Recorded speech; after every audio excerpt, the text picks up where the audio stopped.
All right. So, and then we'll everyone set up. Okay, cool. All right. Welcome everyone. Uh, we are back. Look at all of us back together. Woo! All right, and in a hybrid environment. So welcome to everyone on screen there, on the camera up there. Thanks for joining everyone's discussion. As you know, our panel here today is to help you determine how to prioritize the latest marketing trends and make investments that will deliver meaningful results in the new year ahead. Before we get started, a few housekeeping items. First, for those of us joining online, if you'd like to share this event with friends or colleagues, there is still time. Use the link available in the chat window. We've also set aside time at the end of the session for audience questions. For those online, feel free to note your questions throughout the session using the Q&A tab on the Microsoft Teams platform. And then lastly, rest assured that this will be recorded. So following the event, we'll get that out to everyone as well. So with that, I'm going to introduce our panelists. We got Ron on the end there, our VP of Data and Innovation. Ron has over yay, woo, that's right. Has over 20 years of development experience across platforms, languages, and verticals. Ron architects marketing technology stacks, develops digital requirements, integrates platforms, and builds BI experiences for Red Door and for clients. We got Crosby Norix here on this side. Yeah, Director of Organic Growth. Crosby is a digital and traditional marketer with a track record that includes leading both in-house and large agency teams, spearheading the social and digital footprint for a variety of enterprise brands. She's also the founder of PR Couture, the industry-leading career platform and source book for lifestyle communication pros, and moonlights on occasion as a marketing and PR professor at San Diego State University and Cal State San Marcos. And then Brian in the middle here, Brian Van Voorst. He's our director of paid media. With nearly a decade of experience in paid media, Brian began his career in Amsterdam and has spent the past 6 years working at various agencies in San Diego. He now leads the paid media department at Red Door Interactive. His strength lies in determining the best optimization strategies and outcomes for his clients, developing his craft, and supporting his team's development. The knowledge that not every click is created equal has driven Brian to focus his team's efforts on getting the complete picture of performance on platforms, analytics, and CRM data to understand media programs' effectiveness properly. And one person I didn't introduce is myself. So, and I don't have to read that one. So yeah, so I'm Reed. I'm the CEO here. Been doing this for 20 years, but excited again to bring everybody back together. It has been 3 years since we've done something like this, but it is an evolution because again, we're in a hybrid environment. We're getting an opportunity to bring people together. So hopefully you all had a chance to network with one another because that's a big reason for being here in person. And for those of you online, look around, see who else is there. And again, just stay engaged and ask the questions that you have when you have them. But for now, I'm going to be asking the questions, and I got a few of them. And the most interesting one for me right now, and hopefully it's pretty interesting for everyone else, is kind of starting at the channel level. Twitter is the one that's top of mind right now, given what is going on right now. I think a lot of people are watching what's going on, at least from the outside. But how concerned, and I'm going to direct this first, I'm going to start with Crosby on this one first and ask about just on an organic level, how concerned should marketers be about Elon's Twitter takeover, and probably what are the notable pros and cons of acquisition for brands and advertisers when considering this channel and their budgets going into next year? There you go. Let's see. Well, if you haven't poked around, I think Twitter is a wonderful place to just see the sense of humor that we have collectively. Some of the funniest tweets I have seen in recent memory. I think it starts with the age-old, it depends. If you have built a pretty strong community on Twitter, if that's an integral part of how you're communicating with your audience, that's valuable and you shouldn't squander that. That said, if you are pouring a lot of paid advertising into this platform, this might be an opportunity to pull some of that and just kind of wait for the chaos to either completely take over or to subside. I think this is kind of a a monitoring situation more than anything, but it does raise some questions. There was a time when Twitter was one of the, big two, big three, where everybody was kind of, on the social plan. There was always Twitter. And I think that's changed. If you're not using Twitter as a, customer service channel, or you have some other, reason for using it, it might not make the most sense to keep prioritizing it in the way that you've been prioritizing it, or thinking about it in the way that you've been thinking about it. So a good opportunity to kind of take a step back and reflect and go, is this really the environment that we want to be in? Does this align with our values? Is this where our customers are spending their time? Are we seeing a lot of traction and engagement here? And if not, how might we be able to shift our efforts and our energy into places where we're going to get, more of a satisfying kind of return or connection with our community? And Brian, tell us about the media side. All right. So Twitter has always been an interesting one for me because just looking at it from a media perspective, so looking really at the targeting options, I always feel like Twitter has been lacking compared to other social platforms. So in a way, I think this is a good opportunity for Twitter and Elon to really reinvent themselves. I do think there is a giant risk factor. Obviously, there have been a lot of crazy things that have happened over the past couple of weeks. Even I don't think it's been slightly over a month, I think, and there's been so many crazy things. So one of the major concerns I would say is just regarding Elon being the face of Twitter. I think comparing him to some of the other major players within the social media space, you look at Mark Zuckerberg, who has 18 years of experience, I think, with Facebook starting in 2004, and he continues to struggle with the continuous changing of the data privacy laws, et cetera. So I don't know if Elon is really ready to deal with the backlash that comes with owning a social platform, especially in these times where, just looking at Europe too, there's so many privacy laws, especially also for Google Analytics coming into place. So there's going to be a lot of scrutiny on, how do you use your data and what are you doing with it, where I'm not sure if Elon is ready for that. But then on the flip side, he is looking to really change the platform to really, I think he wants to make it a super app and pretty much allows you to do pretty much anything you want on the platform. So I do think that's a good option, but I kind of, what Crosby said, I think waiting is going to be the best measure right now.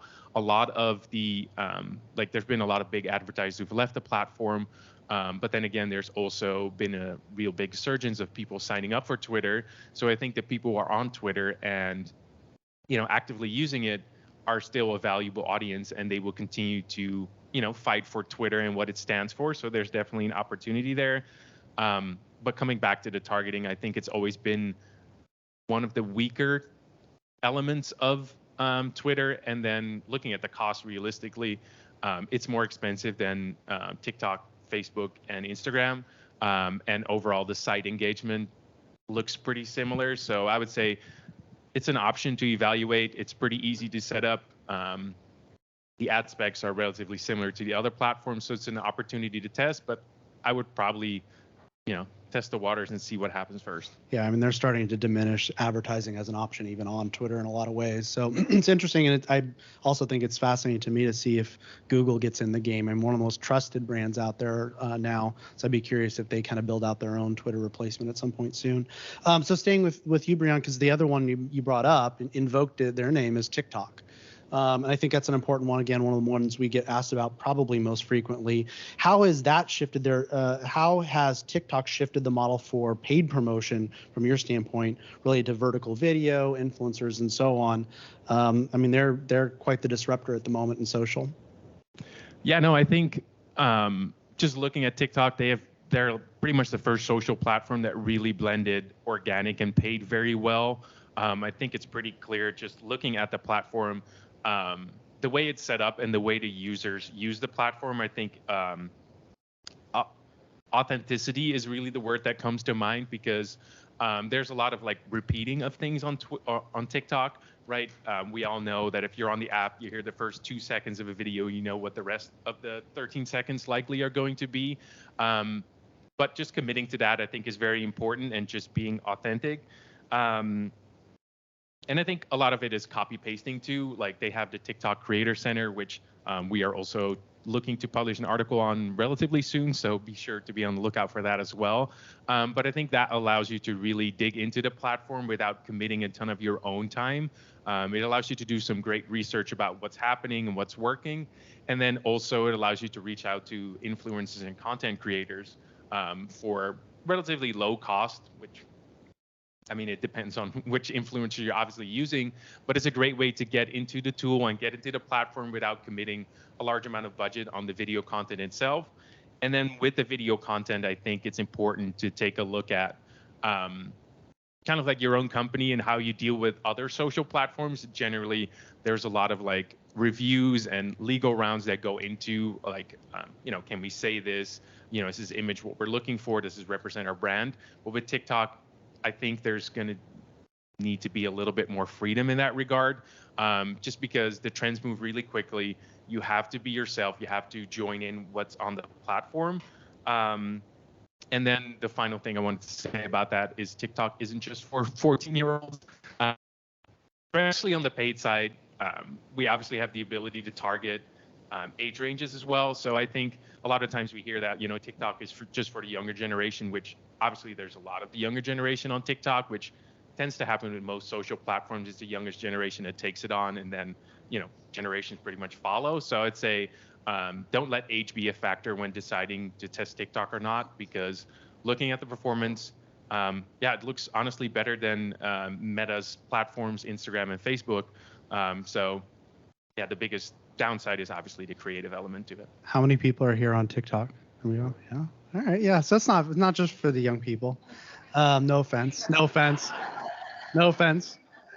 I meant the 14-year-olds. I'm assuming no one is 14.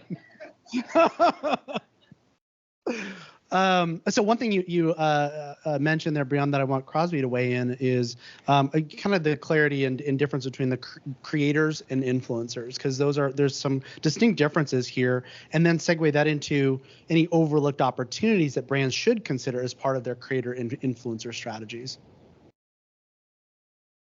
Yeah, I think one thing that I want to poke at a little bit is that word authenticity. That's a word, I think one of the big distinctions that I'm seeing is we have a version of authenticity on Instagram that's actually very curated and very sort of aspirational. If we look at, the traditional idea of sort of aspirational marketing, and we understand that to be authentic in that somebody is maybe speaking to you directly or they've developed a story for you.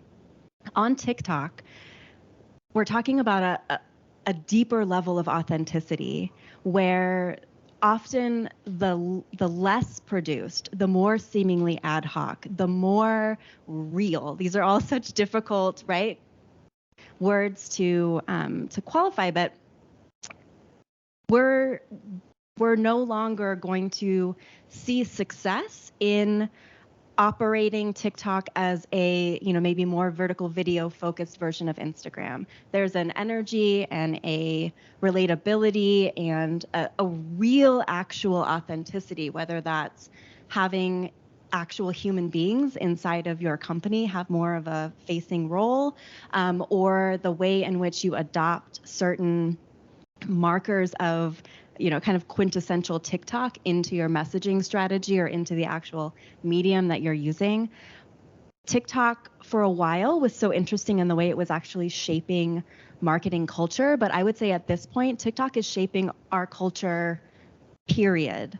We're seeing audio clips being introduced into commercials. It's become part of the way that we meme each other, the way we text each other. It all assumes a kind of knowledge of what's going on TikTok. And so that's incredibly powerful. And so even just as a place to watch, to understand how it's informing sort of greater culture, it's worth one's time with a timer, because you could very easily, I was up until 2 for a couple of days, just nonstop, finally being like, okay, I'm going to figure this out. And then 6.5 hours went by and I was like, oh, I get it. Okay, great. So I think there's that. So in terms of, influencers versus creators, influencers, we have this kind of adage, which is, all influencers are creators, but not all creators are influencers. So And you could probably ask a single creator influencer and ask them to self-identify, and you're going to get a million different responses. Some of the differentiators that we think about is that an influencer is really focused on the sale. They're leveraging their lifestyle and they're maximizing affiliate relationships, sponsored relationships to make money based on the products and services that they recommend. That can be a part of creator culture. I think there's also a difference between a creator and a content creator. So a content creator is leveraging video, photography in different ways to tell stories that work really well on branded platforms. And that may be in support of a big brand advertiser. That might be in support of their Etsy shop or their paintings, or they might have a multi-revenue stream kind of content-based business, like an online yoga teacher, for example, where their presence on all of these different platforms is intended to support their business. So I think that's a helpful distinction. Influencers, it's a more of a straight line, right? Here's my affiliate link, here's my code, here's the swipe up, buy the boots, buy the pants. And with a creator, you're often partnering them because they really understand the platform and can create the type of content that they know is going to perform really well.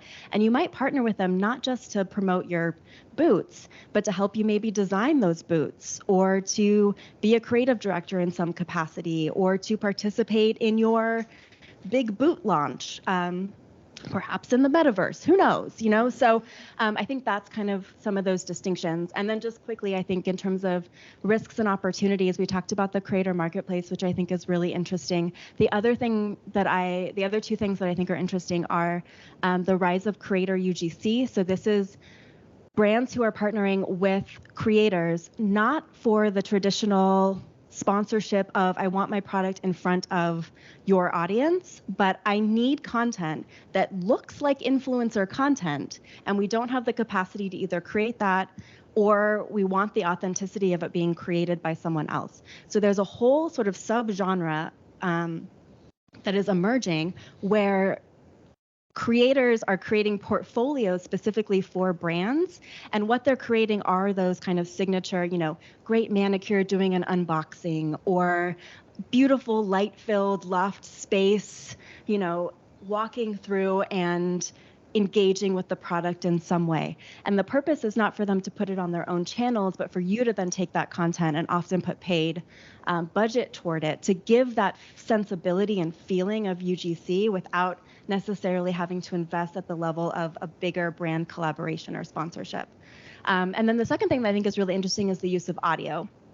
So there are, now a song comes out, I don't know about you, but half the time if I'm in the grocery store and I hear a song on the radio, I go, oh, that's the song from everybody's, that's the song from the Reels, right? And I start to make that connection. Or if you have, as I have, been embroiled in the most recent Taylor Swift release, you will notice that the song Antihero, like there are lyrics inside of songs that take on the life of their own and can be not necessarily manipulated, but leveraged in a really interesting and creative way. If you can find the tie-in between a piece of trending audio and a piece of your brand story, that's really powerful. And then there's also opportunities even to partner with artists themselves to try to create songs that you think will go viral, or to create audio clips that work really well for this type of content and to put that out. And so I think audio is also this piece. We think a lot about the video piece, but there's also the audio is often just as important as what you're filming. So those are just two little pieces of things that have piqued my interest lately. Yeah, and you go through all that, and everyone, sit there and like, yeah, we should definitely do that. Like after some of that, that's cool too. So I'm going to segue a little bit, and this gets an opportunity for Ron here to talk about and give us a quick definition of define Web 3.0 and how does it compare to Web 2.0. And I'll even have then that segue then a little bit into the practical applications of Web 3. What are you seeing? What's inspiring you in that area? Woo! Sorry, I had to kind of get that out. I'm kind of vibrating here. This is my turn. A live audience, seeing everybody in 3D. So, thank you. So yeah, Web3, right? Oh, Web3, it's got to be better. It's a 2.0, 3.0. We're doing incremental kind of what we can do, right? Where are we at? So 3.0, it is a combination of technologies that are pushing these things forward. AR, VR, blockchain, all of those things are kind of what are pushing everybody to kind of do it. The amount of money being funneled into Web3 is what's really going on. Things like cryptocurrency does not define Web3, right? Everybody's at the FTX crash, Bankman, cheating people out of Bitcoin. It's, really not what is defining what Web3. It is there. I wish we could just separate the finance from Web3 and just kick it to the curb, because that would be really, really interesting, because there is so much fraud, people doing rug pulls and things like that, that the technology things that, are really important are getting kind of deflated. Most of the money being right now, the interesting things going on are really infrastructure, right? Because that's what's going on, where we're having all the problems transferring things, moving things forward, is that really with blockchain, it allows us to essentially write once. So I was trying to figure out, I've tried to explain this so many times, the right thing to do is that Twitter, right? It's a write once platform. I can write something and then I cannot edit it. That's exactly what blockchain is. I write something once and I cannot edit it. So the ability, and the reason that Twitter doesn't do it is that, you do something, you get a bunch of people, celebrities, companies endorsing those tweets, and then you could just change it and say, oh, I support Yeezy and all his anti-Semitic sayings. And then you have all those people endorsing it, right? So write once is important, right? Something's there, it cannot be edited.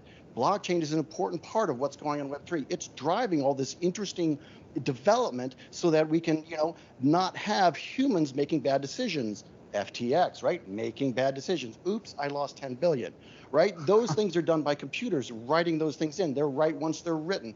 That's what's really pushing this forward. Then you have things like the metaverse. Well, that's virtual reality, that's gaming. Web 2.0 was built by developers. Web 3.0 built by gamers, that gaming mentality. I want to level up. I want to get a reward. All of those things are what really motivating us to get into, and how we want to reach into those things. It's how are we going to advertise those folks? How do we get into there? Gamers are not going to listen to interstitial ads. They don't want to get something that interrupts their game flow. You can do product placement. You can actually make ads. There are folks that actually now do ads where you can just put on a blank space of wall, you can put your advertisement in there. They can create 3D products and just put them in there. Part of the game, brand acknowledgement. NFTs, I will mention briefly. So they had their big heyday coming in, but they are still very, very important. I do not like the whole, let's create some really crazy characters and try and sell them.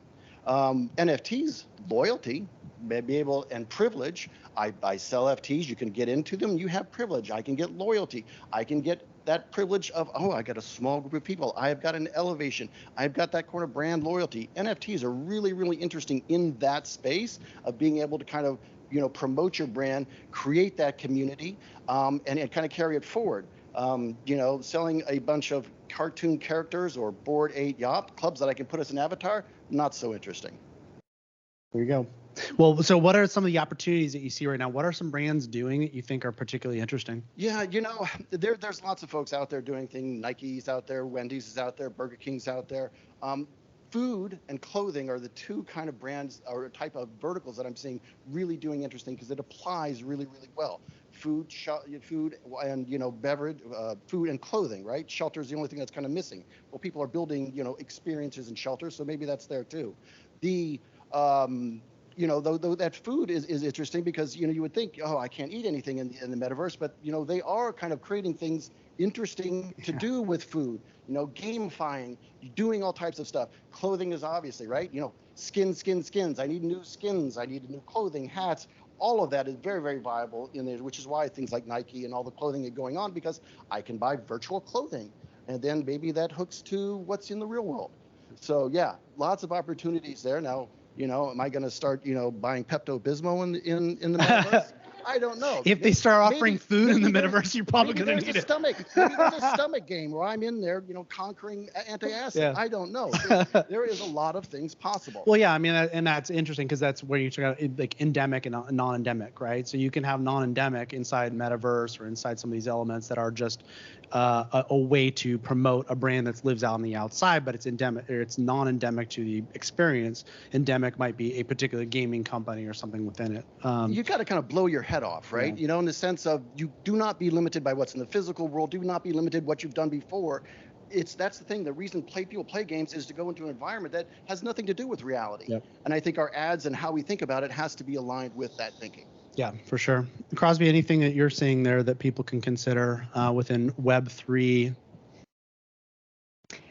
Yeah, I think from my perspective, this is an opportunity to rid ourselves of the middleman of the social media platform. There's an adage inside this land that's sort of people, not platforms, or people before platforms. And there's an opportunity to develop a different sense of community and an ability to go directly to your audience. And because of that, I think we need to keep community as really central to our conversations and think about how we want to start building community. I think Discord, as an example, is kind of an interesting bridge between the two. There's a difference in the level of how brands are engaging directly with audiences, how often they're engaging, and how they're building and thinking about community. And I think because of that, the best people to be reaching out to if you want to start exploring this area is to find people who understand this space and are living and breathing this space, as opposed to someone from the outside coming in and trying to figure it out. Leverage those for whom this space makes sense and invite them to be a part of your process. Things that are very interesting, for example, somewhat related to the NFTs, but you could, for example, gift everybody some type of, token or something that goes into a digital wallet. And then over time, you have an ability to go direct to that community, and you've inherently built a community by offering something limited edition and free potentially for an audience to engage with. I think the other piece that's really interesting that we have to wrap our minds around is this idea of virtual things carrying as much, if not more, weight than physical things. So Gucci is a really interesting example. Gucci has built an entire division called the Gucci Vault, that is separate from what the brand is doing. So they are in there, and they're a really interesting one to watch. In Roblox, for example, a Gucci purse sometimes goes for more money than the actual Gucci purse that you would hold. And that is happening. That is real. I don't putting myself in the mindset of someone who has $4,000 to spend in Roblox on a purse that they'll never put on their arm but it's there and it's happening. So we have to kind of understand those motivations. It's about recognition. I put in this much time into this game, and here is this signifier, this digital signifier of my expertise and how many hours I've logged and all of that. So I think we need to start thinking about and understanding the relationship between something that we can hold and something that we can't hold, and why there's value in both. So yeah, look at Gucci, very interesting, and Roblox if you dare. Well, yeah, I mean, it's an example of signaling, saying and we do this in real world too, right? It's here's what I've earned, and I have achieved certain status. Where the gaming culture, where what used to be, and I think a lot of us grew up around kind of a play to win mentality, that where it wasn't cumulative, whereas now play to earn. Whereas I put that much time in and I've achieved certain status, and now I can illustrate what my status looks like. And there's many ways of building then status then direct to brands, which is, for example, saying I've achieved a certain level in a brand can give you now certain rewards. You have a certain distinction. And it's interesting to see kind of where some of the generations see that as of great value or greater value than you see it's in a new physical version world. of having stakeholders, right? If somebody owns a piece of what you're creating, they then have a voice, and you're building a new board of directors, really. Some of what I'm seeing inside gaming that's really interesting is Twitch gamers who have developed their own currency, and are, again, cutting out that kind of middle, going directly to their audience, and their audience is paying for their time, their experience, and they get to own a little piece of, that individual's empire. That's pretty interesting. Yeah, it changes in a way of the way we think of currency. Yep. So it's fascinating. So I want to segue a little bit too, because obviously from a marketing standpoint, we also need to measure. We do all this interesting stuff, and we also need to measure performance. So the kind of the highest level question that I want to go into is, how will tracking need to adapt to these new experiences going forward? And Ron, Brianna, I want to kind of talk a little bit about that. Who wants to take that one first? Maybe Brianna, if you want to start off on that. So obviously tracking is going to be very different, I would say. I think one of the most important things is looking at Google Analytics. I think GA, obviously they're in Europe, especially I think Austria is disallowing Google Analytics. So there is a movement against Google Analytics, and I'm obviously I'm for Google Analytics, but I can understand. Pro Google Analytics. I can understand why people. I think I saw it on a bumper sticker. Yeah. I didn't see that one on the voting ballot, but I'm sure it will be there soon, actually.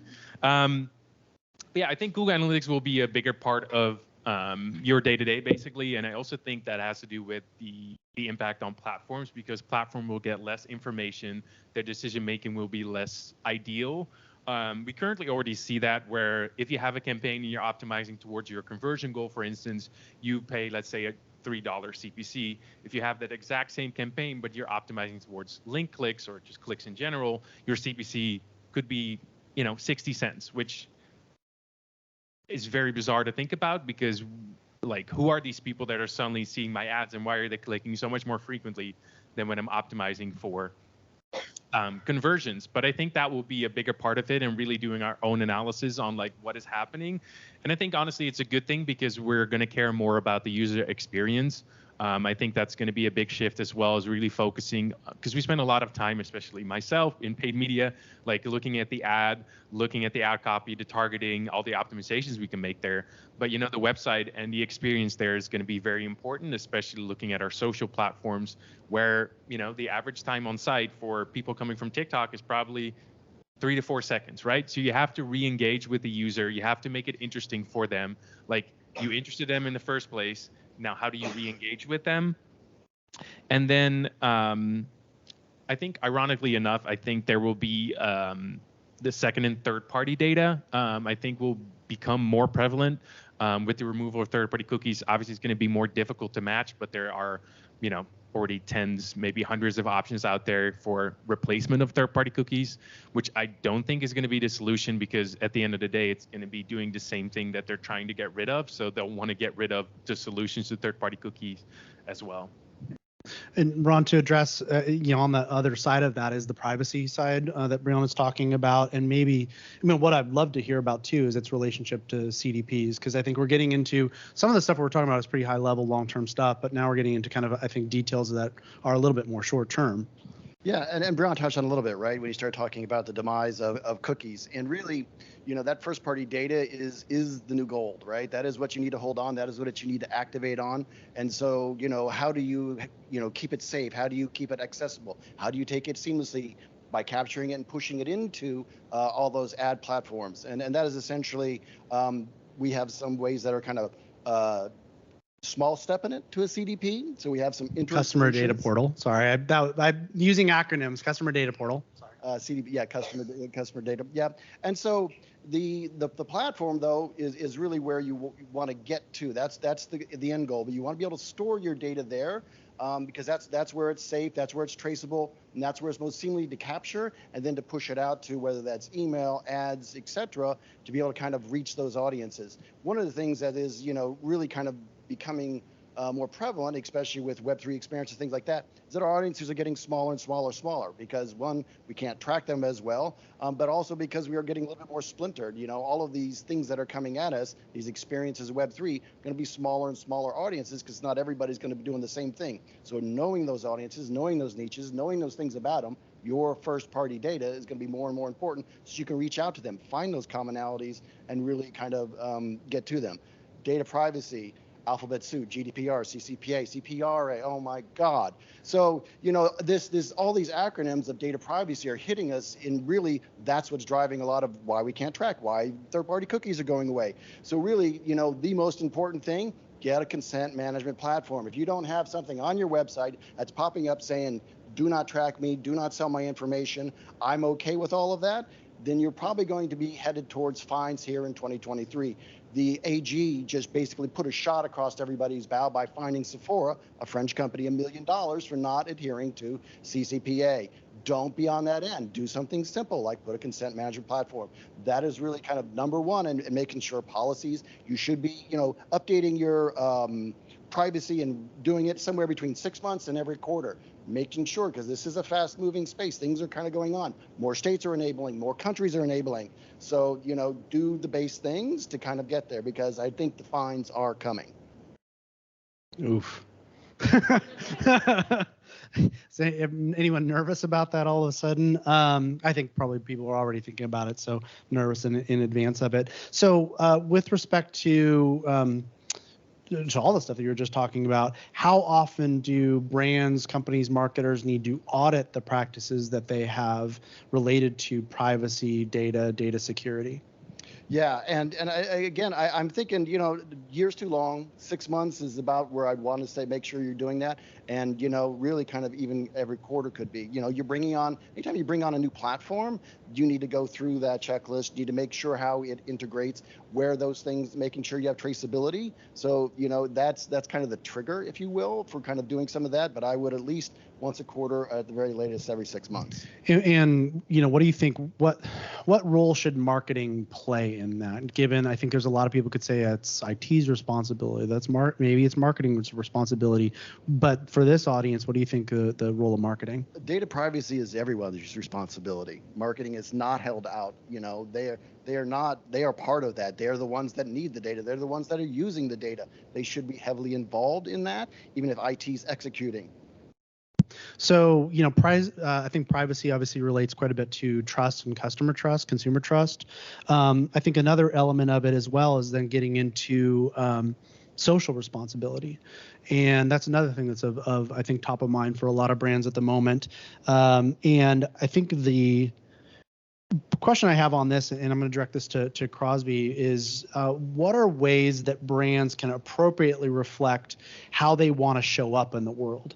Is it something that they need to take a stand on every issue? What's the relationship between issues that are happening in the world and what a company stands for, which could be related but different? Maybe talk a little bit about that, given particularly the organic nature of it. Yeah, it's a tough one, right? Figuring out, do we say something? Do we not say something? How do we say it? When do we say it? I think saying something about everything that's going on in the world right now, that would be your entire messaging strategy, right? So I think it's really important to reflect on the world that we are currently living in, anticipate that there are going to be opportunities to speak up about various issues and various places where brands stand related to those issues. This might be the former PR gal in me, but I think a crisis plan, a social responsibility plan, a decision tree of what are our go-to causes, areas where either we as a company are already doing that work or where we want to start doing that work, or it makes sense given what we sell or what we offer. Really understand those and have some of those often challenging conversations with leadership and all the way down to say, what is our opinion? What is our stance? When do we speak? When do we stay silent? How do we want to speak? And having that plan ready to go so that when inevitably the next thing hits, there's a plan in place that everybody has opted into. Related to that, I think, when we're thinking about our marketing message and kind of what we're sharing externally, I would invite us to kind of dial that back and to really think about what's happening internally at the company, what decisions are being made, right? Figuring out how to speak up about an issue or how to get involved or where where to direct maybe your social impact comes from looking at your actual organization really clearly. It's about your vendor relationships. It's about your employee base. It's about your social and digital footprint. It's about your environmental impact. Really understanding and having a clear vision of what's going on internally first, before we ever even think about what we want to share externally, is really where to start. Once you have identified, is there some, what's the word, incongruency, is that a word? Are we incongruent, right? Are we out of integrity? Are we saying that we stand for this? Is our marketing and our messaging depicting one thing, but when you look kind of under the hood of our business, we're not quite there yet? We need to fix the gap first and get back into integrity and alignment before we go back out, right, with our next marketing campaign or our next, kind of community effort. So I think having the plan of how we're going to speak and what are the issues that we really want to identify with that make sense for our brand, is part of it. But I would really encourage everyone to kind of take a step back and think about sort of the foundational DNA of the organization first, because the marketing is so much easier and so much more straightforward once that's in hand. And if the clarity doesn't exist there, doesn't matter who you hire or what you put together, you're not going to have the same result. It's not going to feel as good, and it's not going to be received as well. So, kind of start at the root, and then, the marketing will follow. So in the spirit of kind of starting from the inside, I think this one thing that we're seeing now is, well, one question is going to be kind of how do we do that? But I think consistently what we're seeing is marketing's connection to employee experience, connection to HR, and connected to recruiting policies and methodology and processes. So what is and how should marketing have a relationship with HR, recruiting, so and so? I mean, how do you have that conversation? Yeah, I think unfortunately marketing gets brought in once all of the decisions are made and then told to go tell it. And as anyone who has worked inside of, marketing or any communication discipline, right, we want to be in the room. We want to be one of those key stakeholders. We want to be participating in those conversations. Marketing has a lens and an understanding of sort of human behavior and psychology and how things are going to land, and can think through things from a really important lens. And so I think it starts with, whether it's a summit or an all come together or, something that's facilitated by an outside party, we want to make sure that marketing is at the table from the beginning, and that there's a clearly defined role, right? Sometimes the reverse is true. We expect marketing to solve business challenges that are, again, sort of at the root. And so understanding and really the role of marketing within the organization, but really elevating it and making that input as valuable as what would be coming from, let's say, HR or the executive team or the CEO, right? Having those conversations, being in the room and having those, having tough, challenging, but ultimately really productive conversations that steward the future of the organization is where it starts. Yeah. So, thinking this through, because we're going to go into questions now of just the full circle where we started talking about Elon on the inside being the face of the organization on the outside, authenticity, and then bringing out that into the relationship that marketing has with who leads the organization, who you hire within the organization, and then what authenticity we bring out into the future, which then manifests in Web3 technology and community and so on. So with that, I do want to open this up to questions. So we have mics so that the people virtually will be able to hear. So if you have any questions, just raise your hand. We'll get a mic to you. And we got Madeline over there. I have two.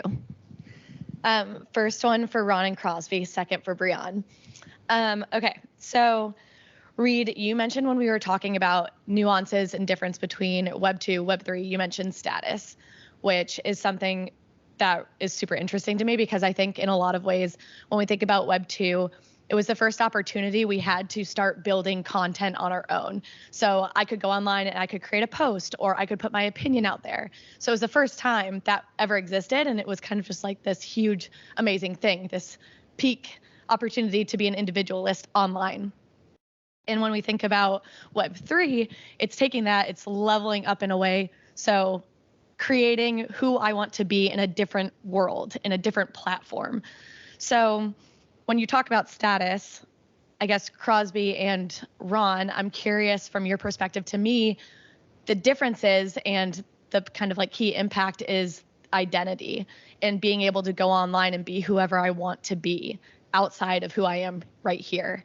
And I guess I'm curious from your opinion, and it kind of is leading into my next question to you, Brian, because I want to bring up Twitch. In a lot of ways, is establishing that identity the foundation of this transformation of the internet? Is being who I want to be the most kind of like impactful aspect of it? Or I'm just curious of your opinions there. Great question. Identity. One of the things about the Web3 and the ability of identity is having it on the blockchain, having it, captured and your data coming with you. So one of the tenets of Web3 is interoperability. So that means that I can be in Facebook's instance of the metaverse, I can be in Google's, I can be in Roblox, and I can kind of take my identity with me, right? That transfer of. And I think, that's one is just, right now our identities are owned by Facebook. That data resides with them. They own that data. Having it on blockchain, we own it and we can transfer and move. So I think it will become even more important. I think, it's kind of why I said, blow your head off, because it's like you need to quit thinking in the real world here and thinking about what's possible. If I want to be an octopus, I can be an octopus in the metaverse. I can be half octopus, half man, whatever it is. I think that those things are really, really important and really interesting, because that just gives us the ability to do whatever I want, right? I'm not relegated to the form that I am, who I am, the sex I am. All those things are just completely off the hook. And so I think it just opens up creativity to an infinitesimal, an expanding infinity amount, right? So I think it's a lot. I think that'll help drive a lot of experiences for us too.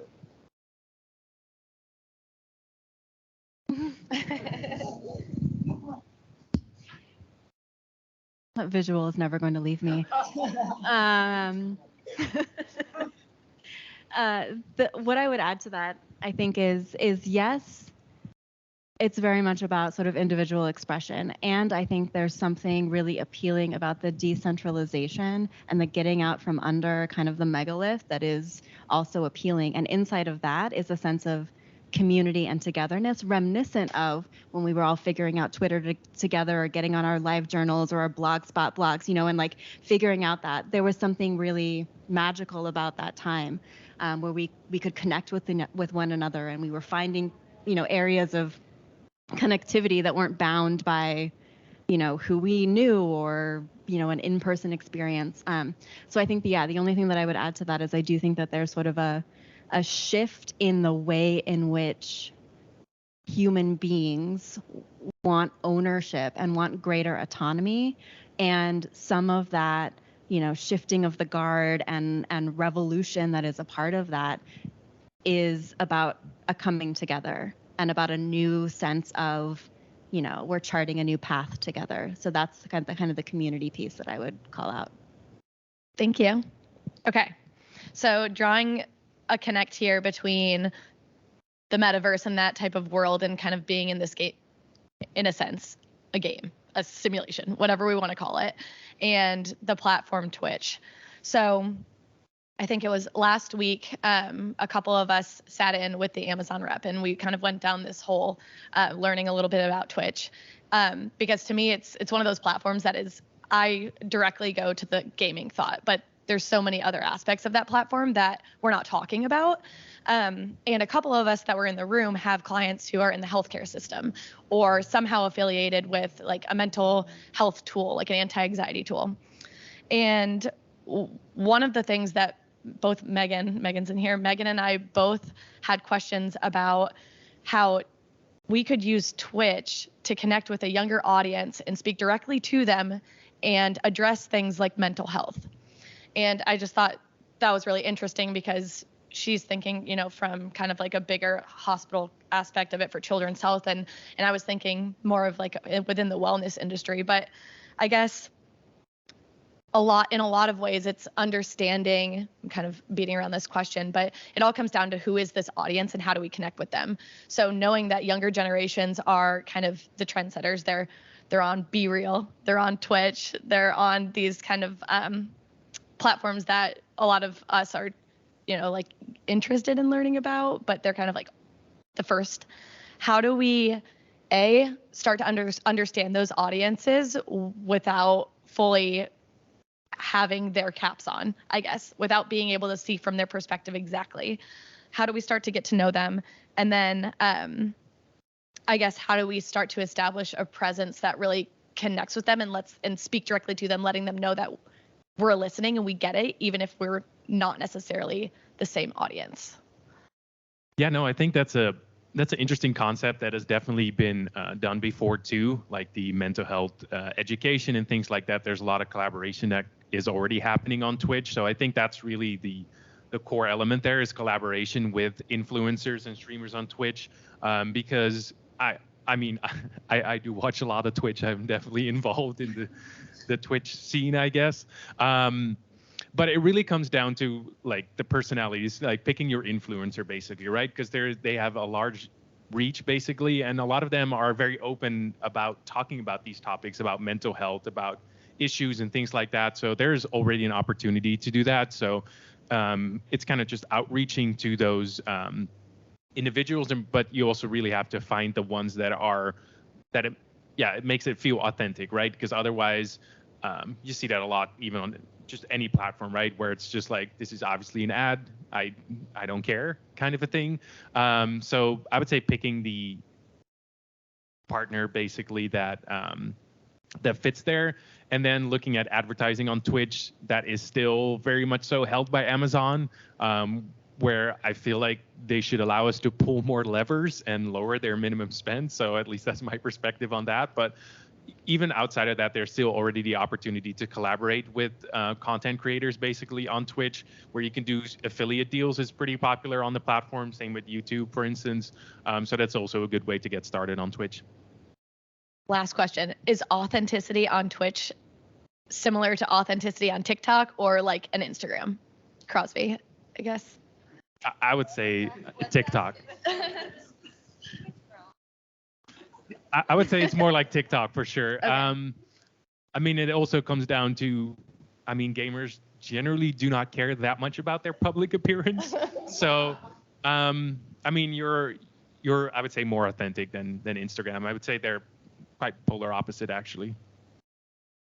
Yeah, I think this raises kind of the opportunity to identify kind of experimentation, time, and dollars, right? So if you are dealing with a limited budget, oftentimes these types of experiments just get cut.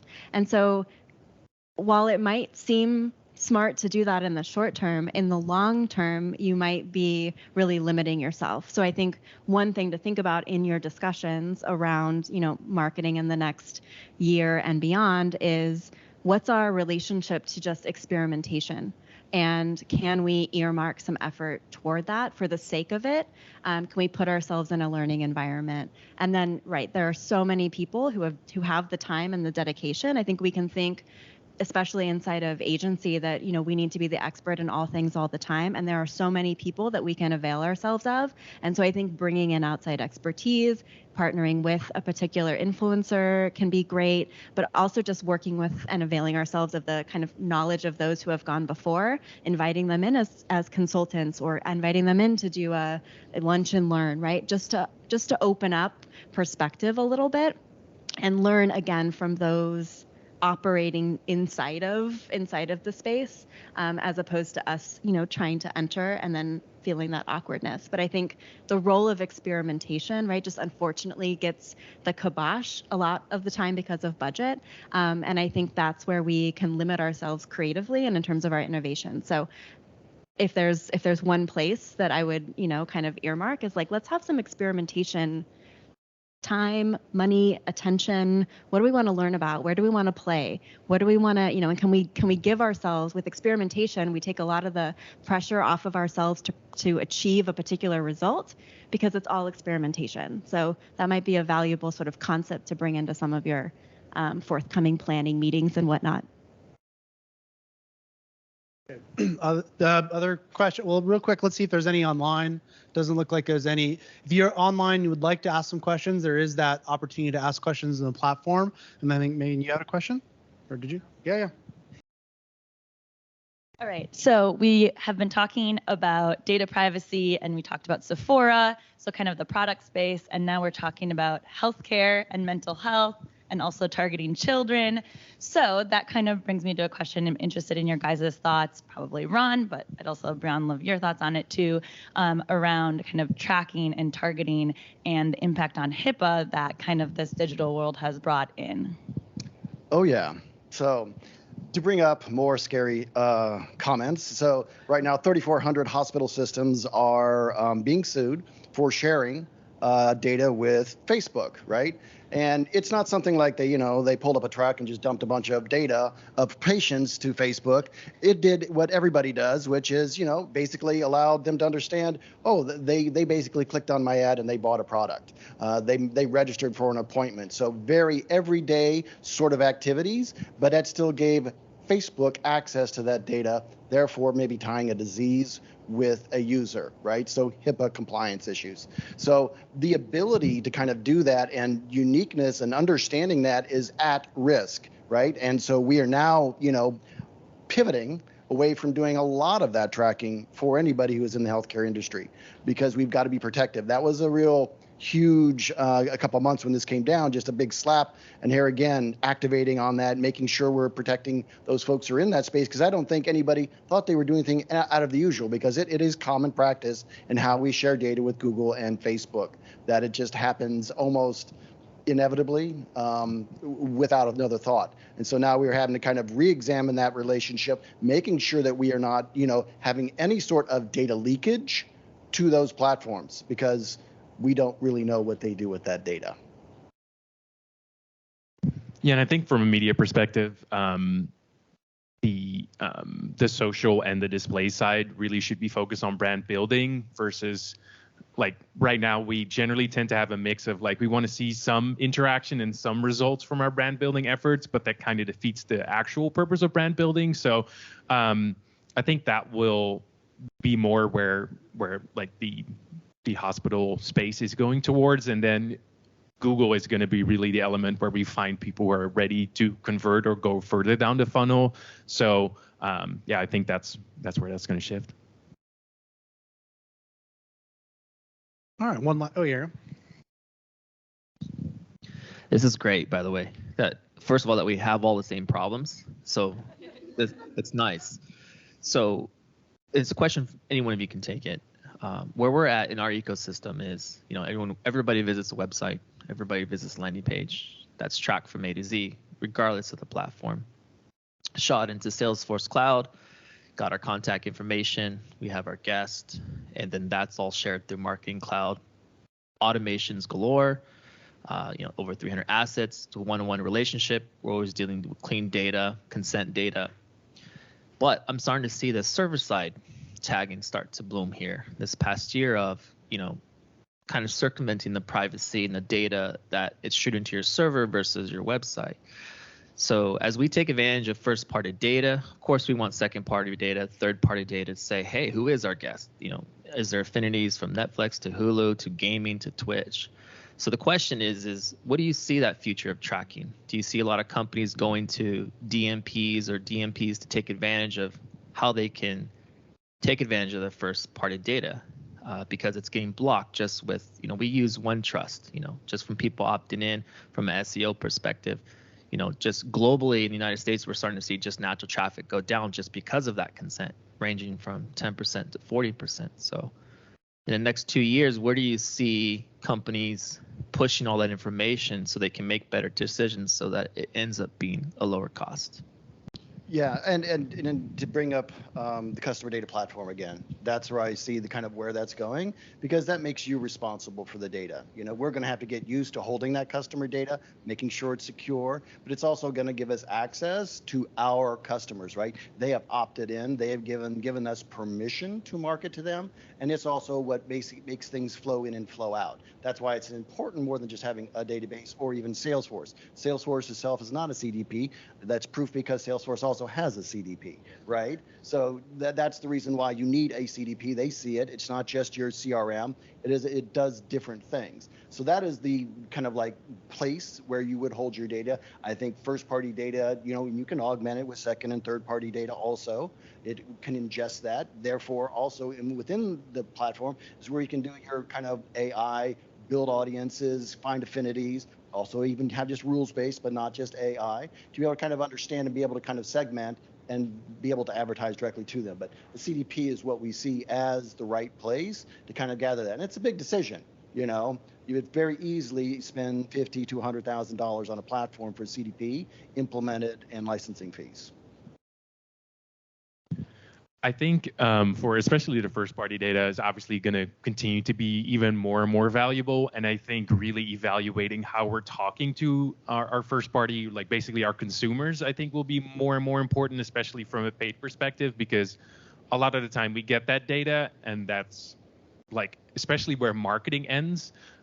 So I think just having more continued value and benefits for people to continue to come back to the website, even though it will be more difficult to retarget these people, I really think content pieces are going to be essential moving forward, just to make sure that we can continue to re-engage and not like, got your information, now we'll just send you 12 emails and hope you convert.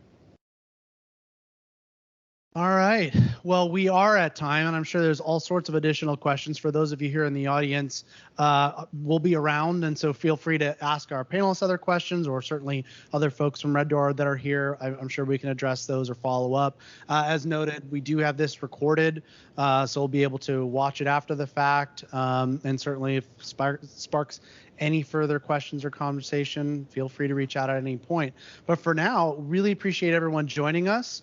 Thank you very much for coming. Thank you to our panelists for sharing your insights with us. And everyone have a wonderful day. Thank you for joining online. Have a good day.